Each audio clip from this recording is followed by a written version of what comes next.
So let's see where we're going. We've got a few more people joining us. We've got Shireen, Eileen and Trudy. Great to have you all in the room. And so it's brilliant to have a good turnout tonight.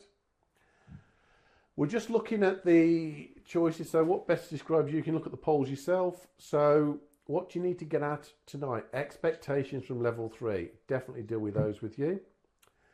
How TMAs might be different. We're going to deal with that today and on Wednesday. So it's a bit of a split across the two. What's required level 3 study? Yeah. Difference from level 2 to level 3. Good. We're covering all those. Good use of time while I wait for my COVID test result. Okay. Yeah. Advice and guidance on different expectations. Yeah. So there's going to be a few activities to take part in as we go forward. What's the purpose of learning outcomes? So it's how the tutors expect you to answer the questions. Good. Let you know how to get the most out of the course material. Also good. Develop the outcomes you expected to have by the end of the lesson and module. Yep. So these are all really good answers that we're going through. It helps you to develop your skills. Ensure you've gained the expected skills. Yeah. To understand what you're expected to demonstrate in TMAs, etc. Yes. That's the big one for me, to be honest. And that's what we're going to talk more about tonight, is this thing about how you use the different skills. I've noticed Pauline 5 is on a mobile device. So Pauline 5, are you any of the other Paulines that we've got? And the only reason I'm asking is because I need to know so that I keep you together. So I need to keep your visuals with your voice. It gets quite surreal when you're talking in a room and different people are and you're not seeing what people are saying. Right, so just let me know. Pauline 5 is Pauline 4 using her phone. That's exactly what I wanted to know. So that's lovely. So I'll just make sure that when we go into breakout rooms that your voice is in there with your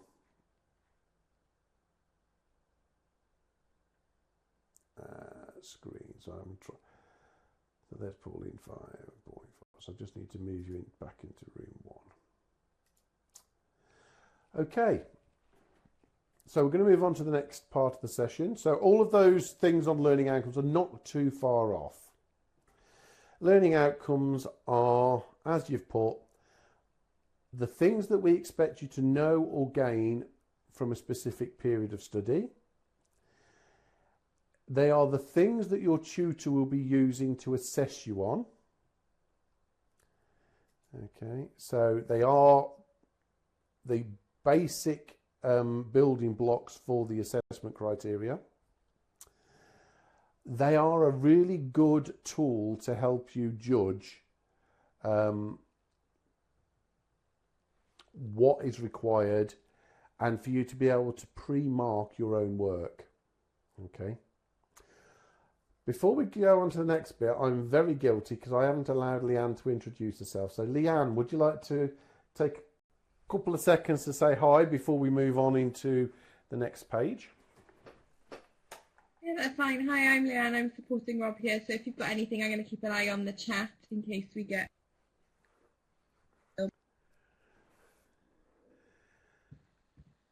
Sorry, my mic was going bonkers then. Yeah. So I'm going to keep an eye on the chat box for you. I tutor across B100, B207 and B302. So I have experience of this transition through the level. So whilst Rob is taking you through, I'll keep an eye on anything that I think we need to bring up and hopefully respond to any individual queries that you've got.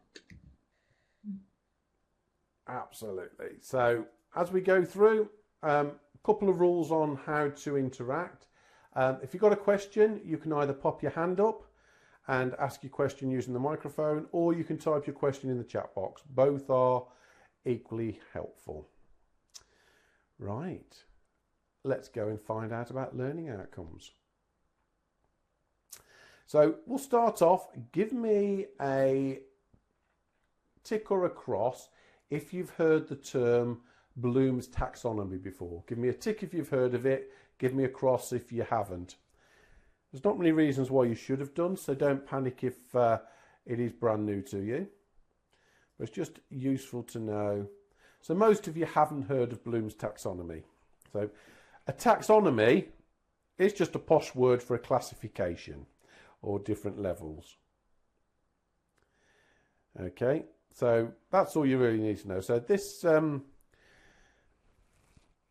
this guy, I can't remember his first name now, but in 1956 he came up with this classification of learning, and he looked at the way that people learn and he put them into different levels. So the basic level is, the first level of learning is knowledge. You know something, you can remember it. So this is your parrot fashion. So if somebody tells it you can say it back. Okay. We then move on to the next level, which is comprehension. So you not only know it, but you understand it. The next level is that you know it, you understand it, and you can apply it. The next level is that you can do analysis with it. So you know it, you understand it, you can apply it, and you can use it. The next level is synthesis, which means you can create something from it, so something with it. And then the final level he came up with was evaluation. So you can evaluate it. Now, 50 odd years later, Anderson and Krathwohl came up with a slight modification and adapted it. So you'll notice how on the layer below that it's got similar parts, similar points. So knowledge, remembering, comprehension, understanding, application, applying, analysis, analysing, but they swapped around the top two, evaluating and creating.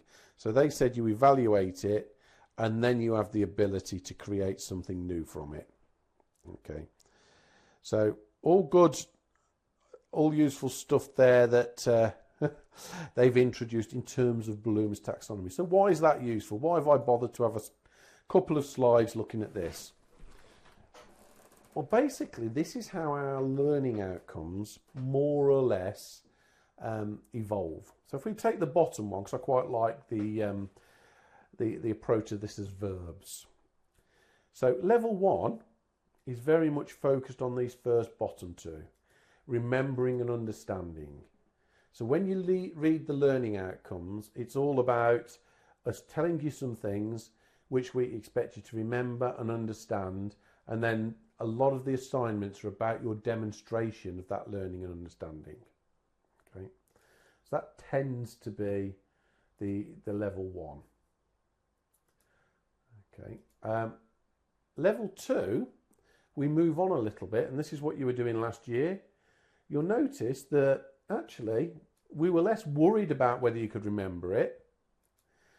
And yes, we wanted you to understand it, but we were more interested in, could you apply it and could you do some analysis with it? Okay, so you didn't get many marks just for remembering and understanding, because the marks now come from applying and starting to analyse with it. And this is how a lot of our learning outcomes develop. And then we come to level 3, which is where we're talking today, and it's moved on from understanding, applying and analysing to really applying, analysing and evaluating. So we're not just asking you to apply models and to use them as part of your analysis. We're asking you to give some judgment on it. So is this the right model to use? Have I chosen the best model? Is there a better one? Could it be modified in some way? Okay. And if you stay with us and you go on to postgraduate work, then you'll find you start to do more of the creating. And that's where you start to come up with your own models and theories that could well be a combination of other things that you've read. So that's how the taxonomy fits in with our learning outcomes, more or less. So I've got an example here for you. And what I did was I went to 3 of our courses. I went to B100, which a lot of you have done, the Introduction to Business and Management. I went to B205, which is Innovation and Entrepreneurship. And I went to B302, which is the one that most of you will be doing, which is Strategy this year. And I took a sample of the learning outcomes from the TMAs in those 3. So what I want you to do, and don't all start today, but I want you to pick one and tell me the level at which you think that learning outcome was introduced. And the reason I'm saying that is because some of these learning outcomes fit right across all 3. But what was the first level you were expected to do it at? So, and I don't just want you to put the number down, level 1, 2 or 3. I want you to say A is a level 1 learning concept because, and explain why you think it's a level 1 or a level 2 or a level 3. So let's have a go at that and let's see what you come up with and see if we can get all of them. So I want you to write this in the chat box that's the 3rd column, okay? The one that starts at which level were these learning outcomes first introduced?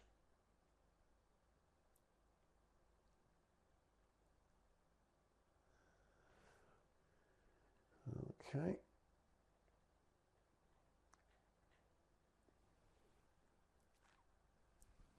Feel free to change the colour of your text as well if you want to. So Edwin says that A is 1. So remember, I want to know why you think it is. So you're level 3 students now, which means we're after the why. We don't just want the what, we want the why as well.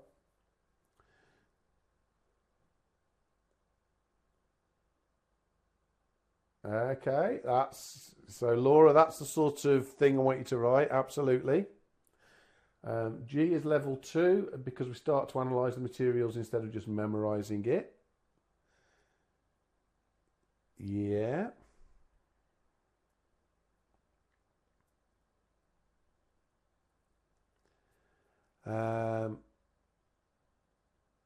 M, I think, could be level 2 because it's about developing knowledge and critical understanding. Yeah. B is level 3 because it's asking you to analyse and evaluate.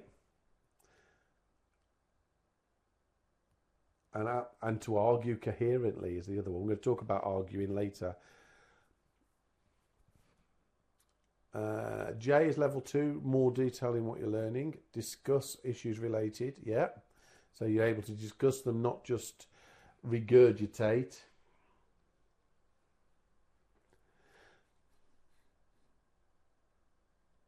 Yeah. C, level 3, because you're asked to be critically. Yeah. And again, it's not just the critical bit, it's the thing about the relevant module concepts.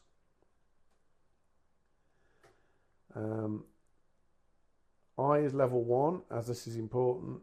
Yeah. You're absolutely right, James. I'm going to go through them all in a second and you'll see which ones they apply to. So it's just good to see you throwing some answers down. There haven't any been picked yet. Just pick one that hasn't been mentioned. That'd be great.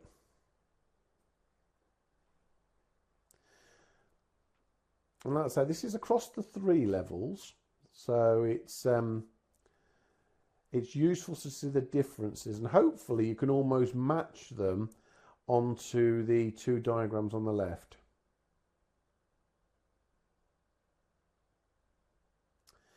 E is level 2 because you expected to do more.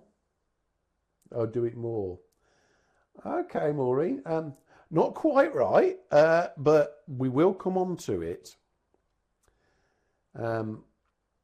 E is definitely level 2, but I'll tell you why your answer isn't quite correct when we get to it. N is all levels because it's an essential part of learning. Okay, fair enough. K, possibly 3, because you only have to generate data.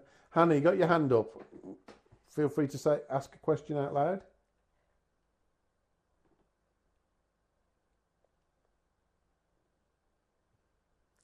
So if you pop your hand up, I'll assume you want to ask me something. I'm desperate for friends. So if your hand goes up, I think somebody wants to talk to me.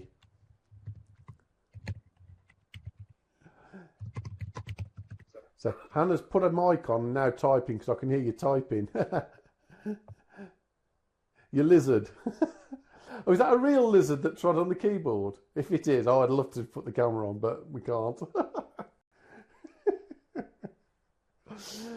Okay, so we've covered most of them. Let's run through them. I'll show you the answers now. So where these came from. So absolutely, A was level 1. Okay, A was level 1. It's basically, as you've said, it's knowledge and understanding. B, I think we picked this one up as well. Argue coherently and justify. This is something that you will be expected to do this year. So it's not just come up with some conclusions as you might have been asked to do for level 2. We now want you to go that little bit further and have coherent arguments that are properly justified. Using, and this is the other thing, appropriate information and concepts.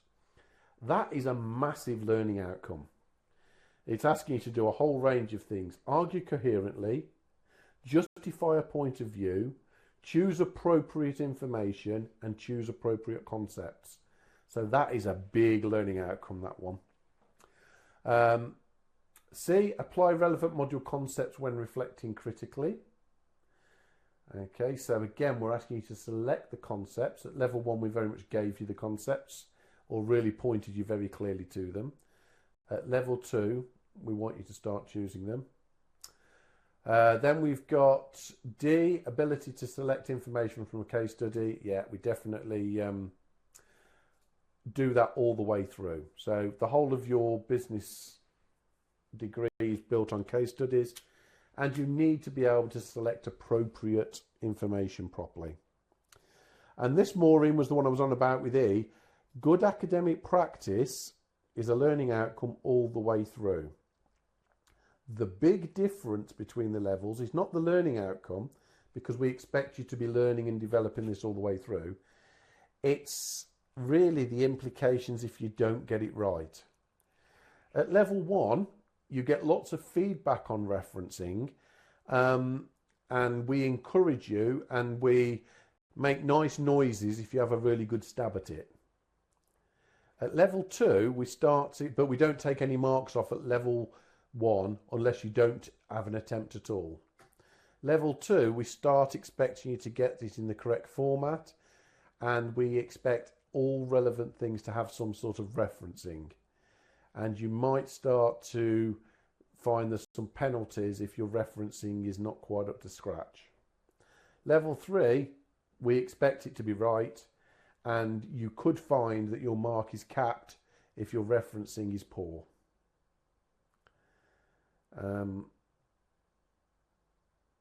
Oh, Laura, the point you're making is very true. I'm going to come on to that one about justifying arguments. Ability to communicate and discuss, absolutely, that goes through all 3 levels, but it starts at level 1, and it's a skill that you get better at as you go on. This is another level 3 one, so notice, I really want you to take focus of these that appear in level 3, because these are the things you won't have done before. Critically analyse relevant information using suitable conceptual tools. Again, another biggie. So it's not just analysis, it's the critically analyse. As Laura was saying, you need to look from multiple perspectives. You need to be weighing up evidence. You need to be considering which evidence you're using. You've got to select the information you're using, and you've got to make sure you're using appropriate tools. There's lots in that learning outcome. But that's okay, because we've spent 2 years or 2 levels getting you ready for this. Ability to convey, creatively convey ideas, combining images and text. So this was specific to that that module. But again, it's this creativity that was coming into level 2 that wasn't covered in the same way at level 1. We've got business language, use it appropriately. Ability to discuss issues related to a subject. And again, it's we're looking for points of view here at level 2. The difference between a level 2 and a level 3 answer would be the criticality and how critical are you in your discussion. Work with appropriate data to generate information. So this is some of the creation aspect coming out into level 3. Level 2 and actually level 3 as well, this one, ability to give and receive feedback from peers as well as tutors. Okay. The further you go, the more we want you to work with others and be able to take information from others and give that sort of feedback.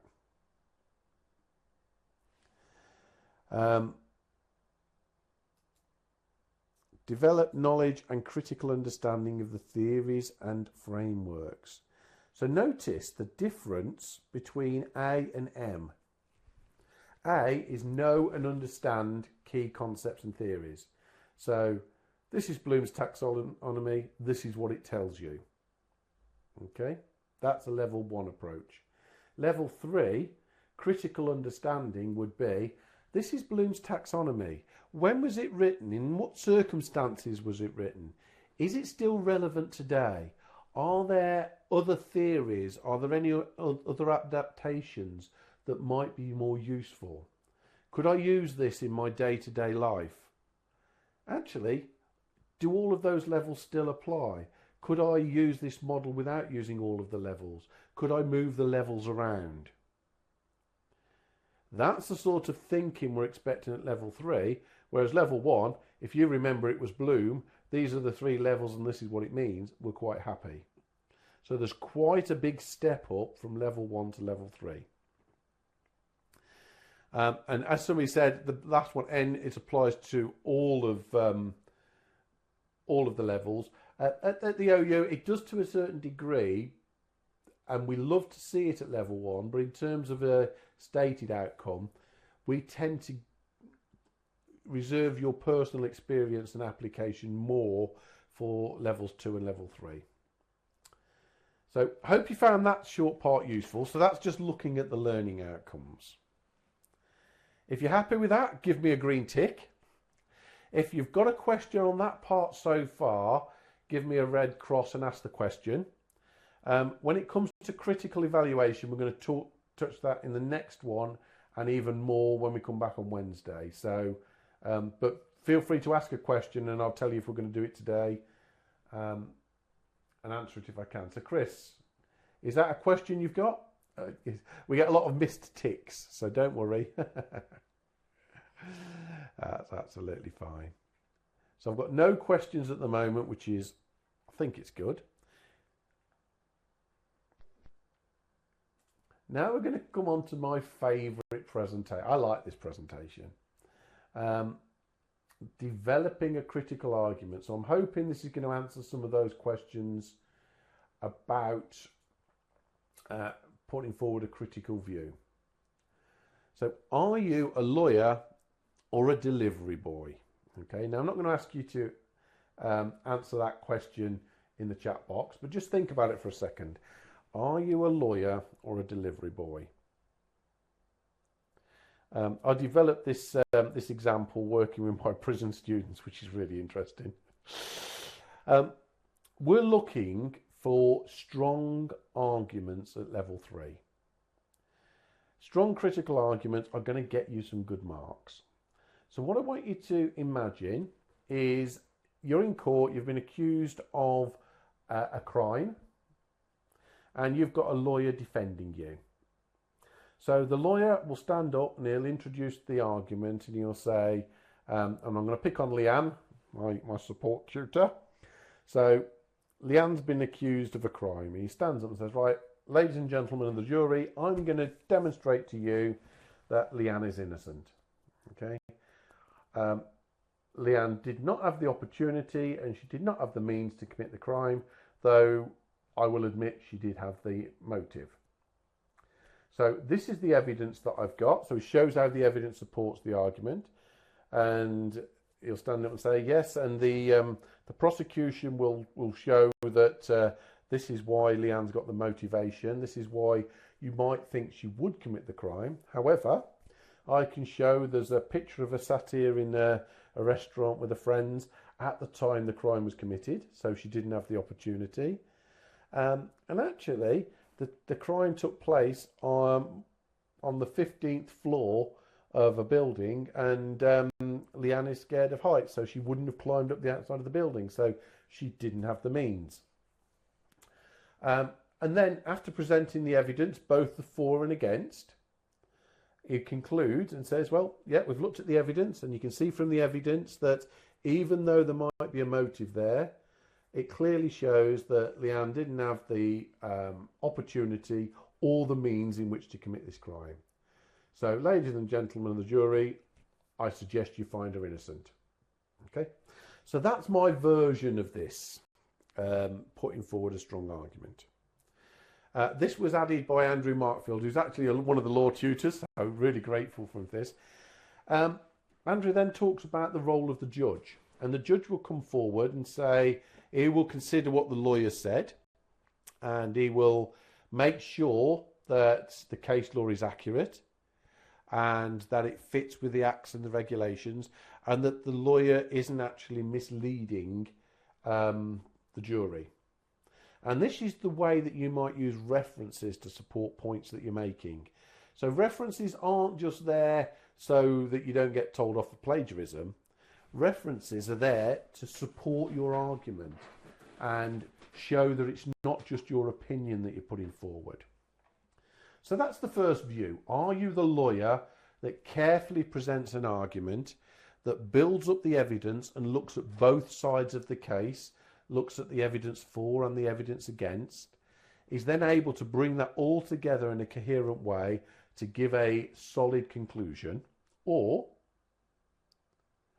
click on the button, are you the delivery boy?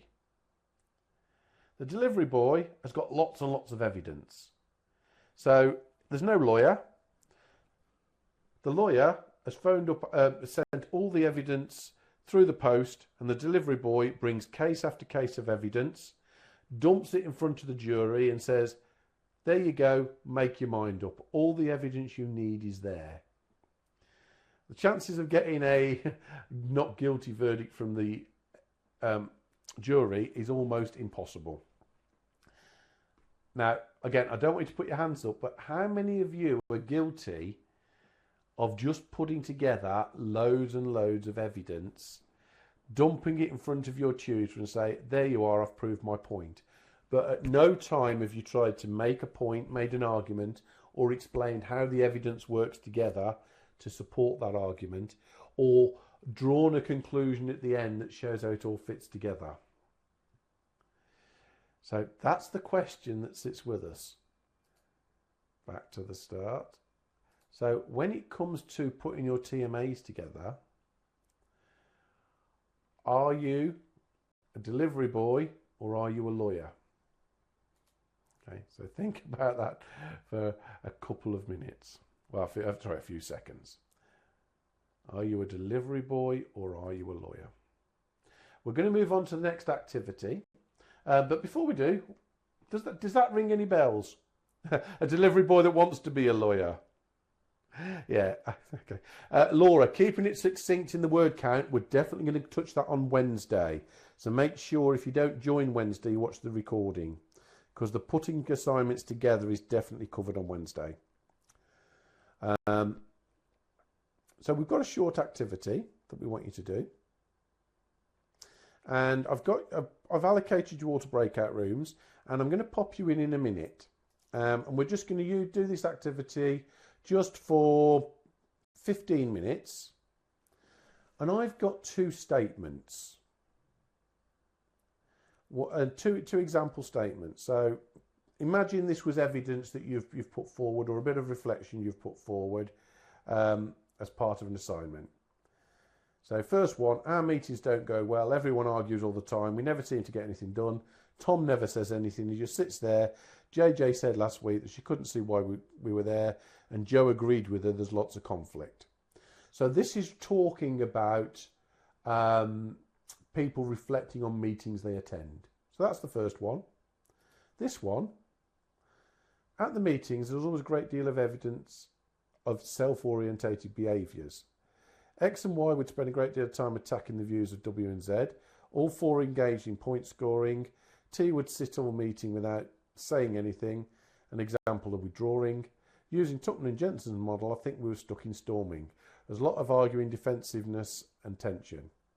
Through the team checklist, Helen Fawkes, see Appendix 1, I discovered the team lacked clear goals and understanding. So those are the two statements I want you to look at. I'm going to pop you into the breakout rooms. Life definitely works better if you've got microphones on. When you get into the breakout room, this is what it looks like. You will have the slide at the top, and you can move backwards and forwards. If the sync button is dark grey, it will move you all forwards and backwards in the room, so in the breakout room. If it's light grey, you can move independently. And I suggest you allocate one person on the notes pod, and what I want you to write down in the notes pod is what's wrong with sample 1 compared to sample 2. Is sample 2 better?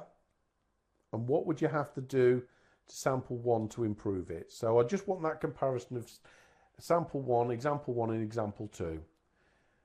Why is example 2 better than example 1, if you think it is? If that's nice and clear and you're ready to do the activity, give me a green tick. If it's not clear, then ask me a question.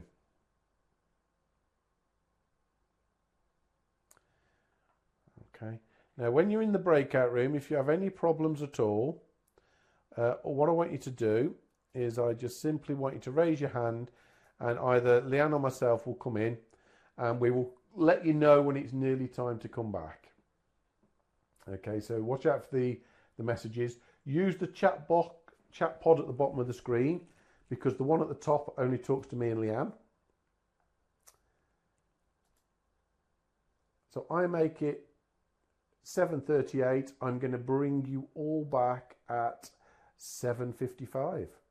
Okay. So we're starting in 3, 2, 1.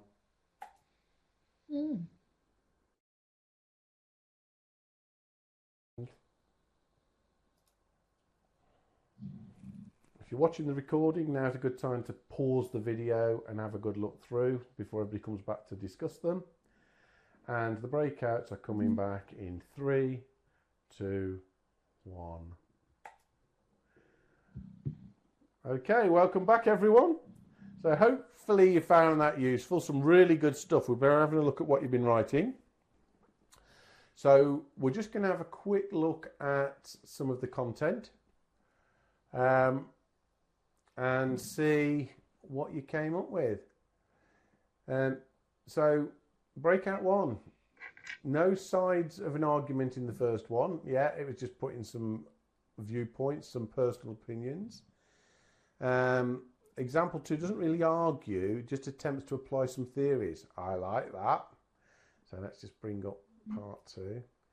So you're right, it's using the theories to back up statements, but it's not really an argument. 2 is more critical. Yeah. Let's have a look at some of the others. Example 2 states they were stuck in storming, then illustrates this by mentioning the arguments. Right? So yes, they were backing up the statement with an example, and they were linking it to theory.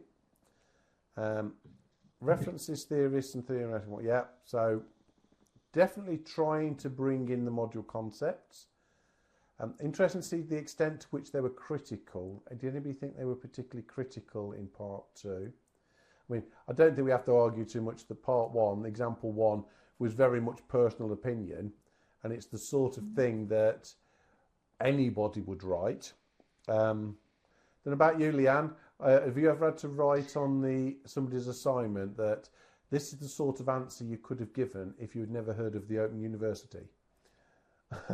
Yeah, I've probably not been as blunt as you, but I've just said this is that you could have written this answer without reading the assessment brief, and I've written that before that. But yeah, so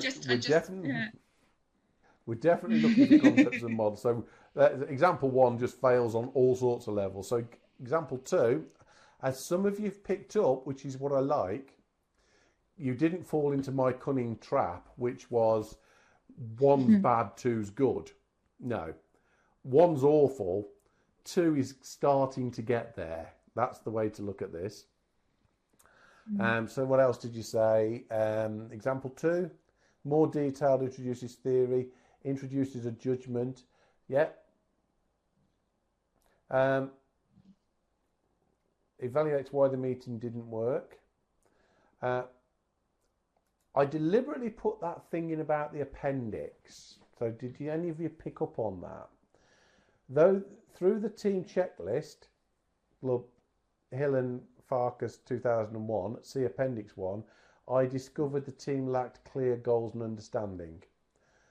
We get people do that a lot, which is basically saying, I've done loads of really, really good analysis, but I ain't got room to put it in the word count, so it's in the appendix, so go and have a look at it. That's not a good thing to do. What should happen? I mean, does anybody... Oh, harsh. Does anybody use the appendix for things like this? Because the appendix can be really useful, but it's not there to avoid you putting long things into the main body of the report. Yeah, it's not there to circumvent the word count. Absolutely, absolutely. Appendix is there for adding clarity and context. So in this example, and I know it's only a very short example, I would have wanted them to say, Appendix 1 is my checklist, and it, in column 2 or column 3, it really shows this point coming out clearly. For more detail, the full table is included as the appendix. But you need to tell me enough so I don't have to go to the appendix to understand what's there. So you're a law student, you're not allowed to use an appendix. Oh, Kath. Oh, I feel very sorry for you not being able to use the appendix. But to be honest, you don't get marks for an appendix. You definitely don't get marks for appendix. It's only there for context. But far too often... What it might be useful for... Oh, sorry, carry on, Leanne. Yeah, carry on. No, I was going to say, what it comes... Because John's brought up something saying his tutor said to do that, to circumvent. You're not supposed to circumvent, but what we might do, let's say you were given a SWOT analysis as part of an example. What you might do is put your entire SWOT of part of the question in your appendix, but you would use the strong parts to reinforce your argument in the essay. But what we would be able to do as tutors is go and look to see that you had done the work well and we've got wider context for your understanding of the question. But we wouldn't, but you can't circumvent the word count. You're not supposed to use it for that purpose at all. Because you don't get marks for anything in the appendix. If your entire argument is in the appendix, you haven't got an argument in your assignment. So just be very careful with that. It's only there for added detail and context beyond the points you want marking. So it was deliberate that I put that in there. I'm just having a quick look. Finally, what the team lacked understanding, or what would be the summation to improve as a solution? As the options we could evaluate as could be improved by critically analysing the concepts. Yeah, I mean, we have to be realistic in what you're able to read in just a single slide. So obviously it was very condensed and very much a fake activity for this.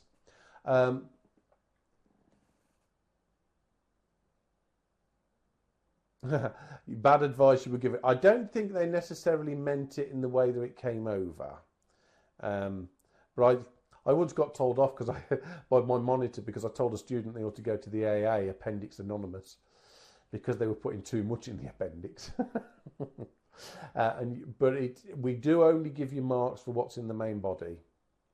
So if you've got an 8-step model that you've used, but you're only really interested in talking about step 1, you might use the appendix to put all 8 steps in to give the context, but then in your assignment you would say, of this 8-step model, only step 1 is really relevant and it's this, this and this. The full analysis is in the appendix. But your point is that you've used the bit you want to talk about, that you want to get the marks for in the main body. we've now come to that time. It's 8 o'clock. So what I'd like to do is we're going to jump to the goodbye session, and I'm just going to hide these because these are the polls we did earlier. And I'm going to change these polls. So what I want you to do for this one, I want to add a new poll, and I want you to write down quickly. I want you to think about what will you take away from this discussion today. So there's the question. What will you take from the session tonight? So if you can answer that there for me, one thing that you will take away from tonight's discussion. And in the other one, I'm going to change that poll as well. And I'm going to make that, what will you do differently because of today?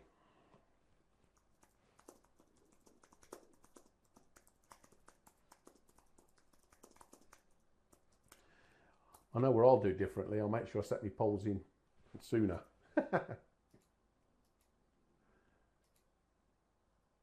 Okay. So if you could answer those for me, and then I'll give you the chance to say your goodbyes in the chat box. The session officially is over. So I'm going to give you a few seconds with the recording on so we can capture some of these.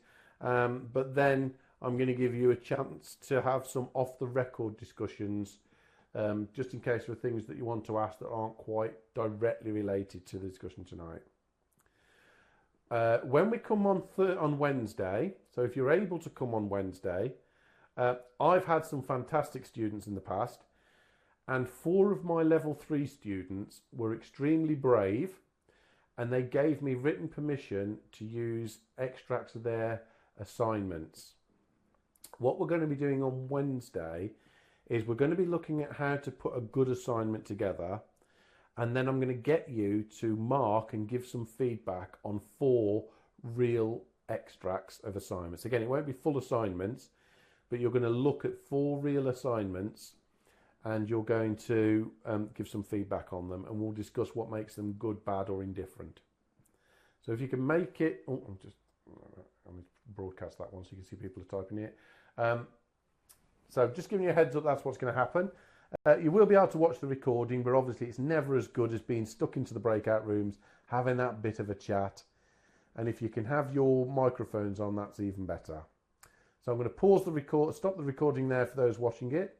Hope to see you on